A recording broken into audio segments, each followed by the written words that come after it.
Will regulated militia be necessary to the security of a free state? The right of the people to keep and bear arms shall not be infringed. Welcome to another edition of Bearing Arms Cam and Company. My name is Cam Edwards, and I'm glad that you've joined us on the program today. We've got a busy one for you. We've got a lot to talk about. Coming up here in a matter of moments, Sean Maloney is going to join us from Buckeye Firearms Association. And we're going to talk about a story that I've been writing about every day so far this week at Bearing Arms. That is the death of Casey Goodson Jr., a 23-year-old concealed carry holder from Columbus, Ohio, who was shot and killed by a Franklin County Sheriff's deputy on Friday. There are a lot of disputes about what actually led to that shooting. The deputy and other law enforcement say that as they were conducting a warrant search there in the neighborhood where Casey Goodson Jr. lived with his grandmother and several other family members, that Goodson drove by officers waving a gun out the window of his vehicle. A deputy then got in his vehicle, pursued Goodson just a short distance. Goodson pulls into the driveway of his grandmother's home. The deputy says Goodson got out, gun in hand, refused to drop the weapon, and that's when the deputy opened fire. The family tells a very different story. They say that Goodson was on his way home from a dentist appointment, that he had stopped off at a Subway restaurant to pick up a sandwich, and that as he exited his car, he had the bag with the sandwich in one hand, he had the keys to the house in the other hand, and he was shot 3 times in the back by a sheriff's deputy.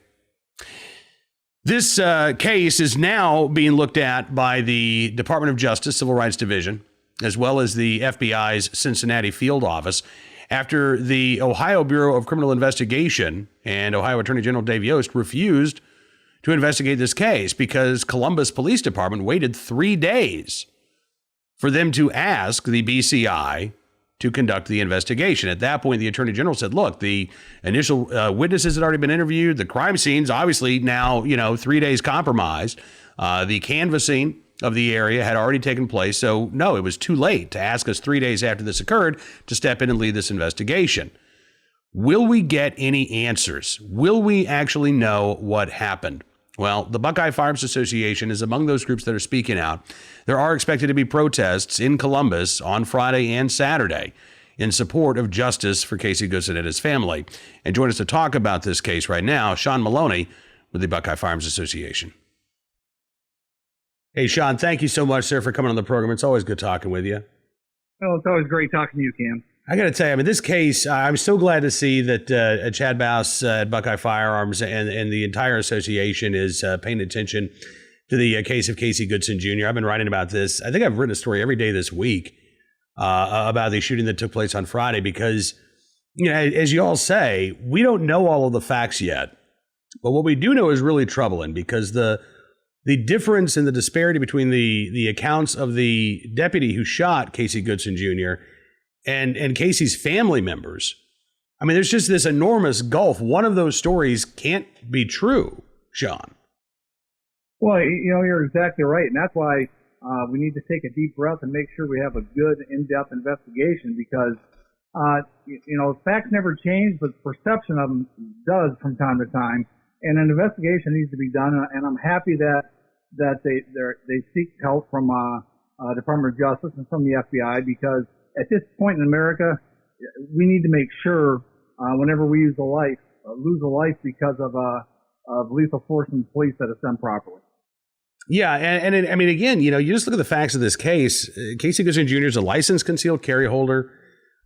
He was on his way home from the dentist. He, stopped off at Subway, according to his family. And his family says, look, Casey's not the type of guy who would do what law enforcement alleged that he did, which was wave a gun at cops as he was driving by them. They said, he was a responsible gun owner. He was very, very cognizant of gun safety. This just seems so out of character for him.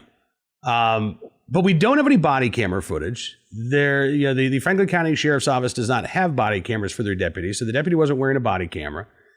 There's no dash cam footage to show investigators what actually happened. And I want to get your thoughts on the Attorney General Dave Yost in Ohio saying, no, we're not going to lead this investigation because the city of Columbus waited 3 days after the shooting to ask us to get involved. And at that point, all of the initial witness interviews have been conducted. The crime scenes, obviously, or the site of Casey's death, anyway, has already been compromised. It was too late for us to get involved. They should have asked us the day that this happened rather than waiting 3 days afterwards. Well, and traditionally, Cam, the Bureau of Criminal Investigation, Ohio's bureau, they're the best there are really in Ohio. And in all other cases, they're called immediately when something like this happens. So I don't know where the disconnect came there, but evidence disappears, unfortunately, and so I can understand the Attorney General's point and concern, and I think at this point in time, anyhow, it's better if it's purely independent for people's view that independent FBI investigation, Department of Justice investigation be done. I'm not sure if either side's going to believe much of anything but a purely independent investigation. Yeah, no, I think you're right. Especially at this point in time. I mean, you're right. Yeah. As a concealed carry holder, that's so out of character for somebody that carries a firearm. So because I'm a concealed carry holder and there's over 600,000 of us from the state of Ohio with our concealed carry holders, plus all the reciprocity, we need to make sure that this is looked into and things are taken care of properly. Absolutely. And I do think it's important for people to keep an open mind in both directions. The evidence could conclude that the shooting was justified. The evidence could conclude that the shooting was absolutely not justified. We don't know where this evidence is going to take us yet. But again, there is legitimate cause for concern based on the incomplete set of facts that we have available to us at the moment. Now, I know that there are going to be a protest taking place Friday and Saturday in Columbus, outside of the Franklin County Courthouse, I believe, on Friday. What kind of reaction, what kind of participation do you expect from the Second Amendment community in Ohio? Is this a story that gun owners and Second Amendment supporters are aware of there in the Buckeye State? Well, certainly Buckeye Firearms Association, we try to make everybody aware of it. And obviously you're trying to do the same thing. And I think probably the large percentage of the gun advocate community out there is aware of what's going on because it impacts us all. I mean, it could be any one of us with a concealed carry permit holder and a firearm that's involved in any kind of situation. And because we don't know, because two sides of the story are so different, I'm hopeful that the protests stay civil in nature and we don't cloud the death with further violence. Absolutely. And that, that is worth pointing out because I believe that I think there's a Columbus police sergeant who said we're already getting threats, based on the reporting that's come out about the investigation. And that doesn't help anybody. It's certainly not going to help bring justice to Casey Goodson Jr. and his family. What we need, as you say right now, is we need some calm. We need as much, I'd say civility as possible, but I understand that emotions are high here. But what we really need are answers. And, right. Anything that distracts from the search for justice, I think is going to be, again, it's harmful not only to the cause, but I think it goes against the wishes of the Goodson family, who, again, they want to know what happened to their son, to their brother, to their grandson. And that's where the focus really needs to remain. Now, while I've got you here, Sean, I want to ask you about a couple of legislative issues because I know that Governor Mike DeWine, he is still pushing for passage of his Ohio Strong legislation. And it looks like maybe some standalone pieces in terms of, upping the penalties for committing a crime with a firearm. Looks like maybe that's going to get a vote in the legislature. But at the same time, we're also seeing some really good legislation that would expand the right of self-defense, legislation that would codify the fact that school districts in the state of Ohio can have armed school staff. I mean, there are a number of pro-gun bills that are making their way through the legislature right now. Can you give us a quick update on some of them? Sure, I'd love to. And as strange as 2020 has been, the 2020 Ohio legislature is even stranger. What just happened earlier in the week was COVID started running rampant at the statehouse, and so all the committee hearings and the committee meetings that were set up to get this stuff pushed through lame duck, they've been pushed off now, I guess, and they're going to be rescheduled next week. So there's things that need to be done, some things that I was hopeful would be done ahead of time, and one of which was the Madison bill, so to speak, to make sure that we clearly codify to the people that are confused that teachers have a right to be armed to protect their kids. I've been interpreting the Ohio Revised Code for probably close to 7 or 8 years now, the same way that the common pleas judge did, and that Judge Powell did at the Court of Appeals. And I was shocked, and so did many other attorneys, think that it was being enforced right. I mean, it's ridiculous to think that teachers need, 700 hours of training. They don't need to know how to handcuff. They don't need to know how to high-speed chase. They don't need to know how to serve warrants. They need to know how to protect their kids. And for folks who aren't aware of this case, let me just back up for just a second. So Madison Independent School District in Ohio, they've had an armed school staff program in place for a number of years, but a couple of parents, along with Everytown for gun safety and Everytown's law firm, sued the school district saying that no, teachers, it's not enough for them to go through the faster training. It's not enough for them to have, this multi-day training course. What they need, as you pointed out, they need the same exact training that every police officer receives in the state of Ohio before they can lawfully carry a gun in school to save lives. And the first judge who heard this case disagreed, but an appellate judge actually sided with Everytown, sided with these parents and said, yeah, that's exactly what has to happen before these school staff can be armed on campus. Now that case is before the Ohio State Supreme Court, but lawmakers, again, they want to make it crystal clear that no. School staff and the school districts, they can make these decisions for themselves.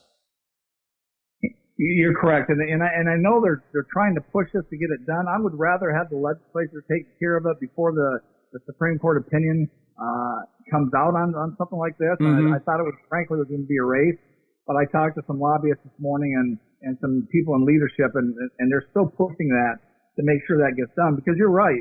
Basically what was happening, town hall meetings were occurring that got some public notice, and all of a sudden Mike Bloomberg and Everytown showed up, brought some attorneys from out of town, and decided that they were going to essentially force their will on the Ohio school district and rural Butler County.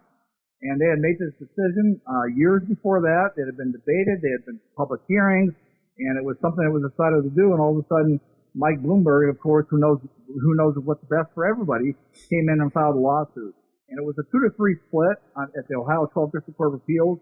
I used to be a staff attorney there years ago. I know all those judges. So I was surprised. Judge Powell got it right.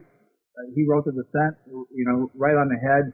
And I'm confident that, based on my understanding of the two competing statutes in the Ohio Revised Code, that Madison School District will prevail. But instead of relying on a judge panel, I would just get the legislature, who's behind this 100%, to pass a piece of legislation, clarify that we're going to protect our kids with armed teachers or armed staff.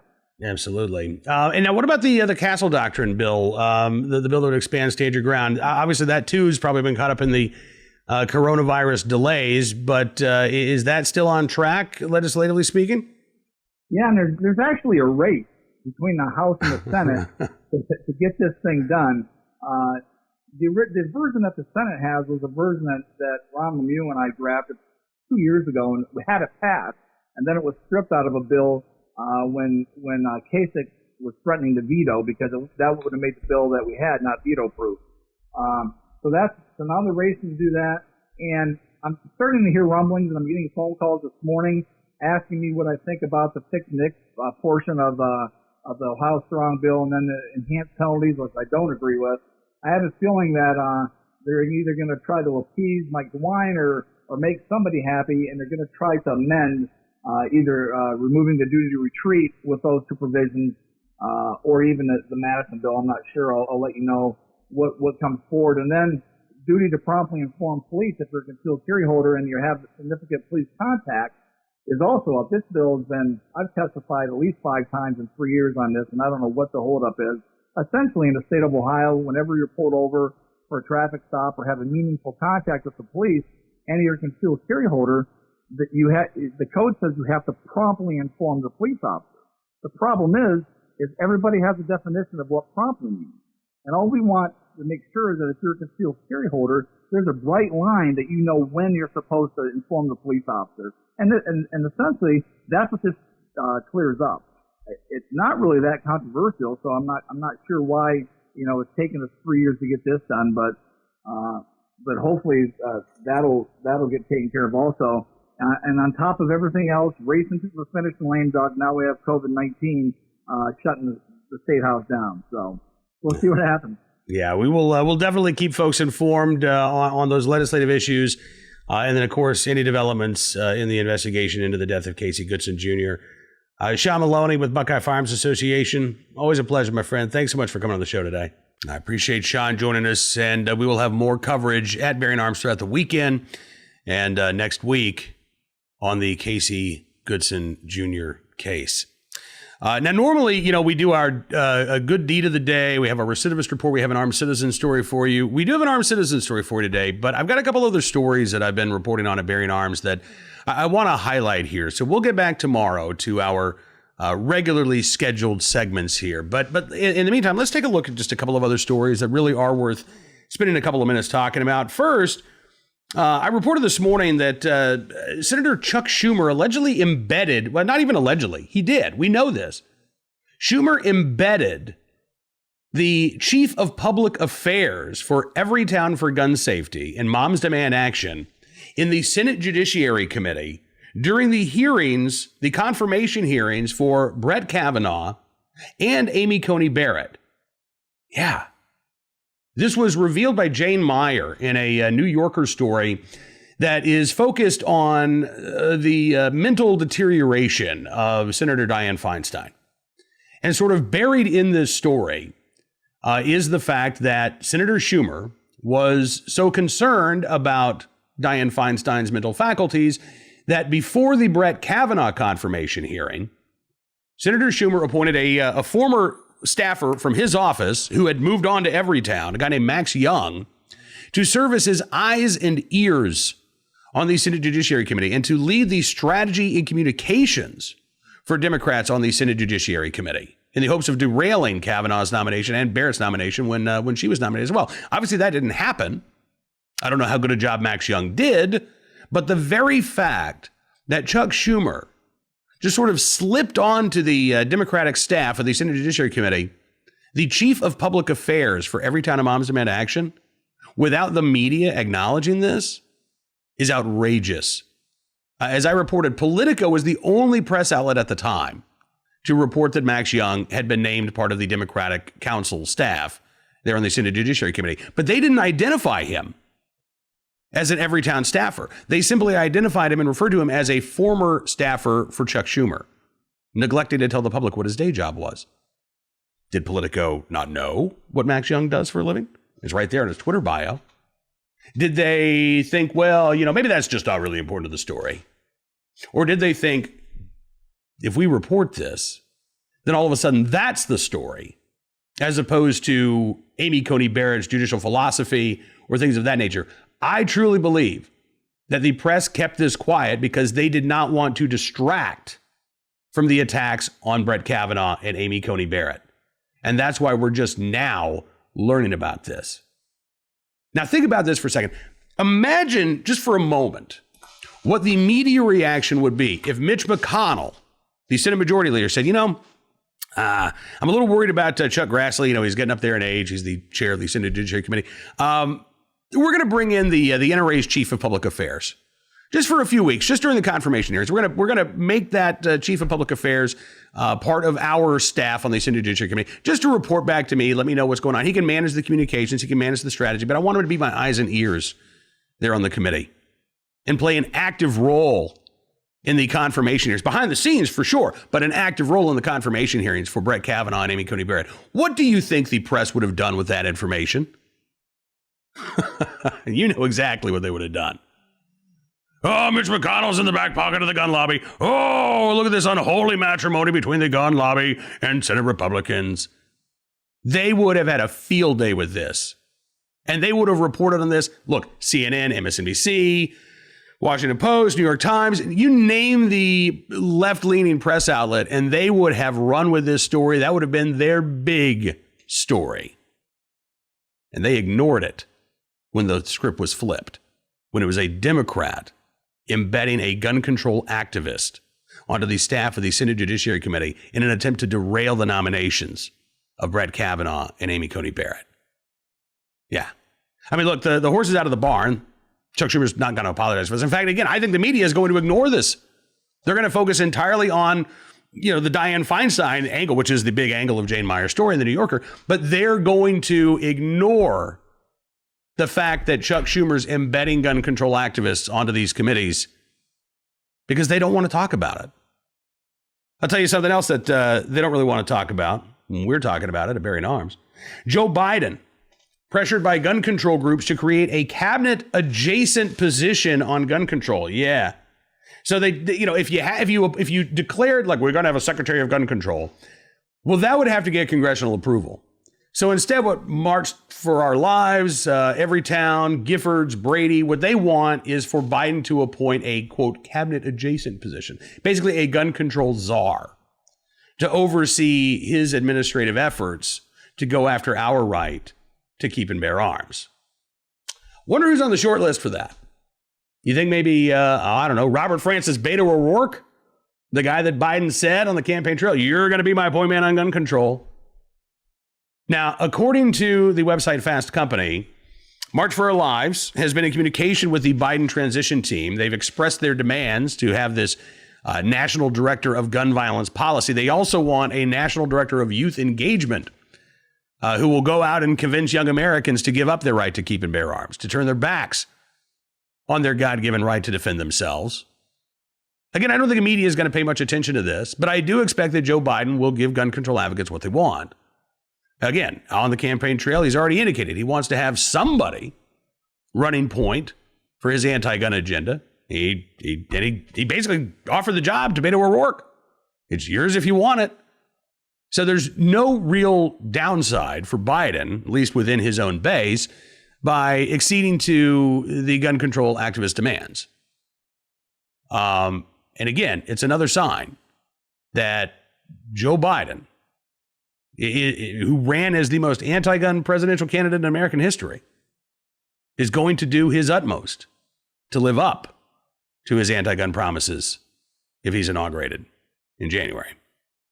All right, now finally today, our armed citizen story. This is from Jacksonville, Arkansas. Not Jacksonville, Florida, Jacksonville, Arkansas. Police say a suspect in a string of robberies in Jacksonville was killed by a homeowner. Yeah, when the criminal finally picked the wrong house. Officers with the Jacksonville Police Department responded to reports of a robbery on Monday night. They discovered the body of a man matching the description of a robbery suspect from an earlier call. Dispatchers received that call just before 8 p.m. about an attempted robbery at the Jacksonville Stop and Shop. 2 hours later, police say that same would-be robber tried to rob another victim outside of her home. Investigators say the suspect's third robbery attempt that same evening turned fatal when the man's intended victim shot the suspect in self-defense after the suspect shot at them. The identity of this robber has not yet been released, described as a black male, 19 to 24 years of age. Investigation is ongoing. The individual who shot the robber not facing any charges because, again, they were acting in self-defense. And I'm very, very glad that that individual had a gun and was able to protect themselves. We'll bring you more information on this as it becomes available, by the way. Now, coming up on tomorrow's Bearing Arms Camera Company, we're going to be talking with a newly elected member of Congress who's also the owner of a gun store. Yeah, how about that? Lauren Boebert, out in Colorado, has been getting a lot of attention as maybe the most pro-Second Amendment freshman in Congress. But Andrew Clyde of Georgia, who runs Clyde Armory, I don't know. I think he's going to give Lauren Boebert a run for her money as the most pro-Second Amendment member of Congress, or at least among the freshman class of Congress folks there when the next session convenes in January. And we're going to have a great conversation with Andrew Clyde on tomorrow's Bearing Arms Camera Company, all about what made him decide he wanted to run for Congress, what he hopes to do in office, and what his concerns are about Joe Biden's anti-gun agenda. So make sure you stick around. And, well, I mean, you don't have to stick around. That's going to be tomorrow. You can go out and do other stuff and you can come back. But make sure you come back tomorrow for the Friday edition of Bearing Arms Camera Company. And don't forget, you can subscribe to Town Hall Media on YouTube. That way you'll never miss a program. We are also available now on Rumble. So if you don't want to use the YouTube, that's fine. You don't have to. You can get the show on Rumble as well. If you just like the audio version, you want to take us on the go, you don't want to be staring at the screen while you're driving down the road, thank you for that, by the way. Apple Podcast, you can find us on Amazon now, also Spotify, Stitcher, SoundCloud, all the rest. We certainly do appreciate your support, and we hope that you have a fantastic rest of your day. We'll see you tomorrow, but until then, be well, be safe, and be free.